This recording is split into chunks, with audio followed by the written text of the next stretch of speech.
अग्निपथ मुखालफत की आंच कमरहट्टी पहुंची।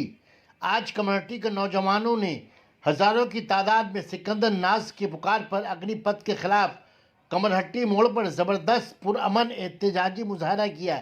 इस मुजाहरे में अग्निपथ बिल वापस लो के नारों के साथ बीजेपी हटाओ देश बचाओ की आवाज़ सुनाई दी। इस एहतजाजी मुजाहरे में ज़्यादातर स्टूडेंट मौजूद रहे।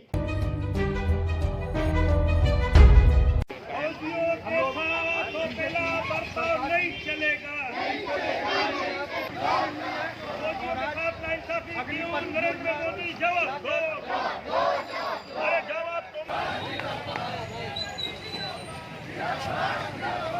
वापस लो, वापस लो, वापस लो, वापस लो, वापस लो।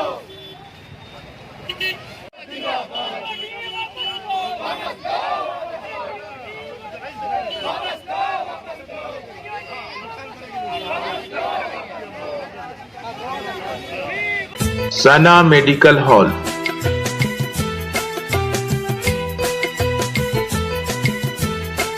%10 discount on every medicine.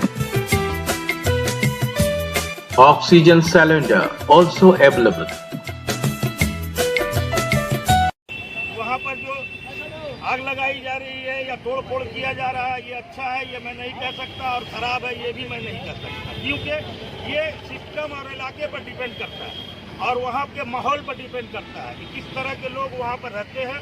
और आप देखिए, हम लोग भी जुलूस निकाले, हमारे जो लोग हैं, हम लोग एहतजाज कर रहे हैं, हम लोग पुरअमन एहतजाज कर रहे हैं, क्योंकि आर्मी के जवान जिनके बदौलत हमारा मुल्क जो है हिफाजत से रहता है, सरहद पर पूरी रात जाग कर ये लोग ड्यूटी देते हैं, तब जाकर हम आराम से यहाँ पर आराम की नींद सोते हैं। और हमारे उन फौजियों के साथ इस तरह की बेइंसाफी 4 साल के बाद उन्हें रिटायर कर दिया जाएगा।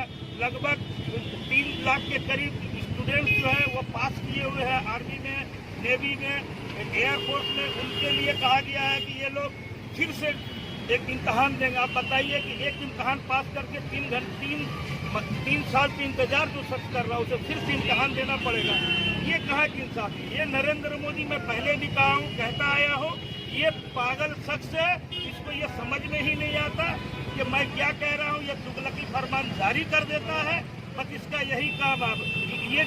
ये चाहता है कि हिंदुस्तान पुरअमन तरीके से नहीं रहे, बस कहीं ना कहीं फसाद दंगा होता है, उसके लिए ये मुख्तलिफ किस्म का हरबा इस्तेमाल करते रहता है, जिसकी एक मिसाल ये इंडियन आर्मी ऐसी संस्था है जिसमें लोग जाने चाहते हैं, नया युवा, जिसमें उनको मैंने फैसिलिटी के साथ साथ लड़ने की फैसिलिटी मिलती है कि हाँ हम अब मेरा फैमिली बैकग्राउंड सेफ है, इस तरह से वो अच्छे से लड़ सकते हैं। लेकिन इससे उनका मेंटली फिजिकली हर तरीके से परेशान होना पड़ेगा।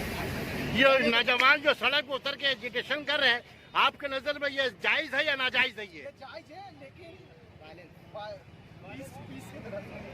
वायलेंस हम लोग, यानी जो वायलेंस हो रहा है ये वायलेंस के खिलाफ है। ये बता बोल बेटा, ये वायलेंस नहीं होना चाहिए, क्योंकि हम लोग स्टूडेंट हैं और हम लोग जानते हैं कि डिसिप्लिन क्या चीज़ होता है। इसीलिए हम लोग कहीं भी प्रोटेस्ट करें तो मेरी गुजारिश है कि पीसफुली करें, क्योंकि सरकार जो काम करती है वो हम लोग के लिए ही करती है, तो हम लोग के लिए वो चीज़ किया जा रहा है। लेकिन उस चीज़ को हमें सरकार को एहसास दिलाना होगा, क्योंकि ये चीज़ हमारे लिए सही नहीं है और ये देश के लिए भी सही नहीं है।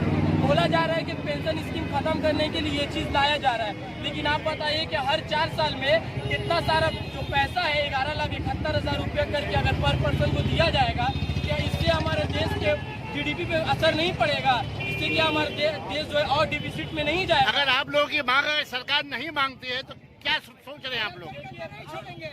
अगर जब तक सरकार हमारी ये बात को नहीं सुनेगी तब तक हम लोग एहतजाज करते रहेंगे और हमेशा किए, चाहे आप हमें डंडे मारे चाहे जेल में डालें, लेकिन हम अपनी बात